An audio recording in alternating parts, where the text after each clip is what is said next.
बुलढाण्यातील गोरेगावमध्ये 36 वर्षीय मीरा 40 वर्षीय नवरा दत्तात्रय सोबत विभक्त राहत होती। मजुरीचा व्यवसाय करून ते आपलं कुटुंब चालवत असे। मुलं झाल्यानंतर नवऱ्यानं बायकोला तू मुलांची काळजी घे आणि घरातच राहा असे सांगितलं आणि स्वतः दत्तात्रय मजुरी करून पैसे कमवू लागला। खूप सुखी संसार त्यांचा सुरू होता। एक दिवस मीरा गावात एका टेलरकडे ब्लाऊज टाकण्यास गेली। त्याचं नाव होतं एजाज खान। त्याचा त्या गावात टेलरिंगचा व्यवसाय चांगला सुरू होता। मीरा त्याच्या दुकानावर 1-2 वेळा गेल्यानंतर त्यांची ओळख हळूहळू वाढू लागली। आता मात्र हा टेलर मीराला खूप छान छान ब्लाऊज शिवून देऊ लागला आणि शिलाई देखील खूप कमी। मीरा दुपारी आपलं काम आवरलं की गावात त्या टेलरच्या दुकानावर जाऊन बसत। हळूहळू त्यांची मैत्री खूप वाढली आणि त्या मैत्रीचं रूपांतर वासनेनं घेतलं।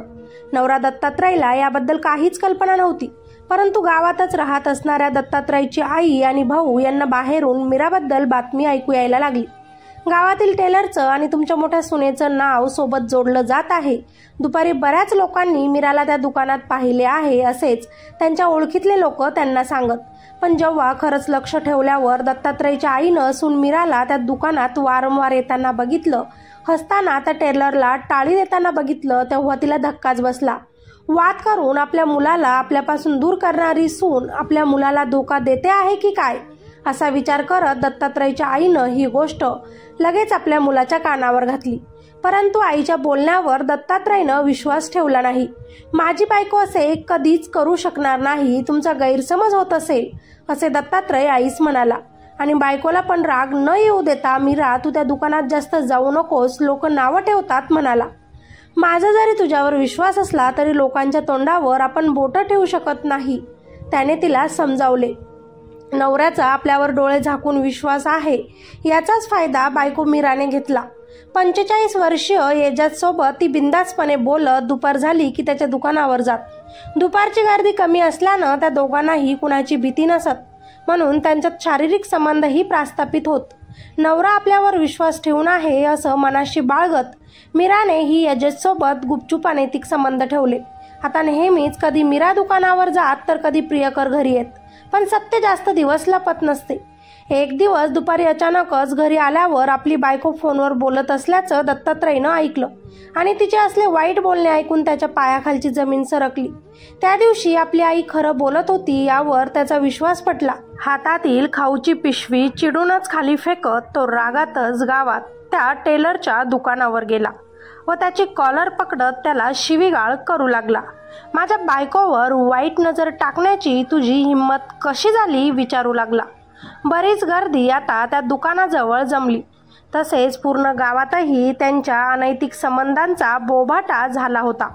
आपल्या व्यवसायावर परिणाम होऊ नये, आपल्याला या गावकऱ्यांनी इथून काढून देऊ नये म्हणून टेलर एजाजनं माफी मागून या प्रकरणावर पडदा टाकण्याचा प्रयत्न केला। हात जोडून परत असे होणार नाही म्हणू लागला। पण आता बायकोच्या अनैतिक संबंधांची माहिती झाल्यानंतर दोघही नवरा बायकोंमध्ये वाद सुरू झाले होते। तेव्हाच बायको मीराने यापुढे कधीही एजाज सोबत मी बोलणार नाही, त्याच्यासोबत इथून पुढे कुठलाही संपर्क ठेवणार नाही, त्याचं तोंड देखील बघणार नाही असा शब्द नवऱ्याला दिला होता। सगळ्या गोष्टींचा विचार करत दत्तात्रयनं आपल्या बायकोला सुधारण्यासाठी एक चान्स दिला।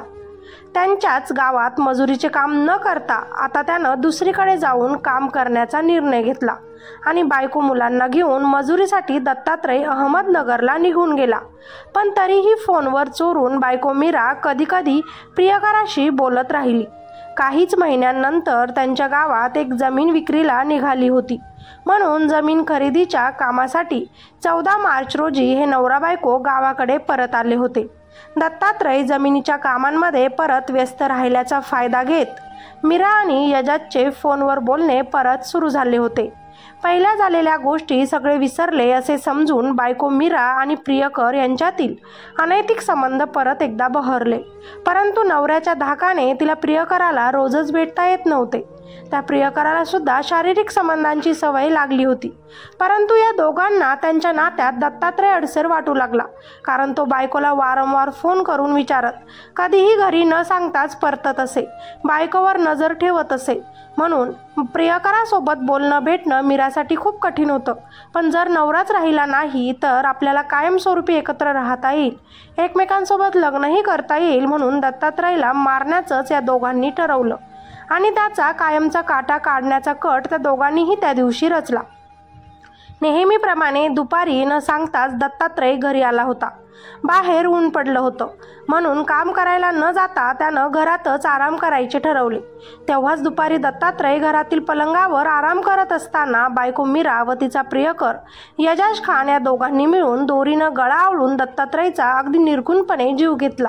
ज्या बायकोवर त्यानं डोळे झाकून विश्वास ठेवला, ज्या बायकोसाठी कुटुंबापासून तो वेगळं राहू लागला, ज्या बायकोला सुधारण्यासाठी त्यानं परत एकदा स्वीकारलं, तिला माफ करून परत आपल्या घरात ठेवलं, याच गोष्टींचा पश्चाताप मरताना देखील दत्तात्रयच्या डोळ्यात स्पष्टपणे दिसत होता. पलंगावर मृतदेह तसाच झोपलेल्या अवस्थेत ठेवून मीरा जसे काही झालंच नाही असं वागत राहिली आणि प्रियकर पण तिथून गुपचूपच पळून गेला. काही वेळाने दुपारी दत्तात्रयच्या घराशेजारीच राहणारी त्याची आई त्याला भेटायला आली. मीरा दत्तात्रय कुठे आहे असं विचारल्यावर ते झोपलेले आहेत अजून असे सुनेनं सासूस सांगितलं.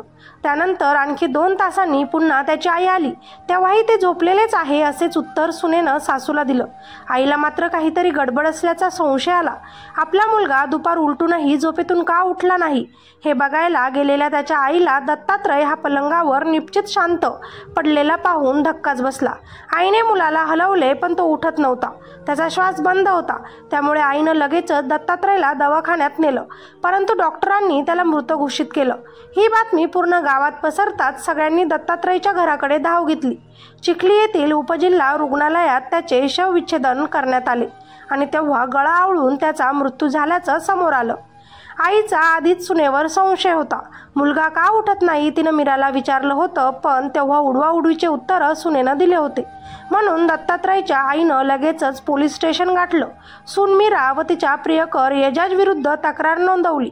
16 मार्चला दिलेल्या तक्रारीवरून मयत दत्तात्रयच्या बायकोसह तिच्या प्रियकराविरुद्ध गुन्हा दाखल करण्यात आला असून दोघांनाही अटक करण्यात आली.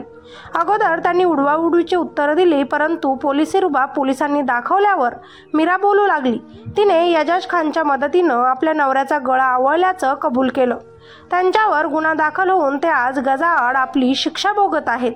मित्र आणि मैत्रिणींनो, अनैतिक संबंधांचा शेवट असाच भयंकर ठरतो.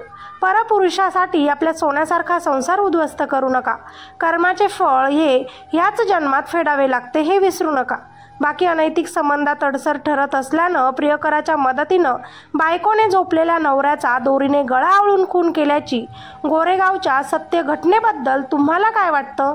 तुमच्या प्रतिक्रिया नक्कीच व्हिडिओच्या खाली कॉमेंटमध्ये द्यायला विसरू नका. व्हिडिओला लाईक करा आणि चॅनलवर नवीन असाल तर आपल्या चॅनलला सबस्क्राईब करायचं देखील अजिबात विसरू नका, जेणेकरून आपण जेव्हाही नवीन क्राईम स्टोरीज व्हिडिओज घेऊन येऊ तेव्हा सगळ्यात अगोदर नोटिफिकेशन तुम्हाला मिळेल. तोपर्यंत तुम्ही स्वतःची काळजी घ्या आणि सतर्क रहा. धन्यवाद.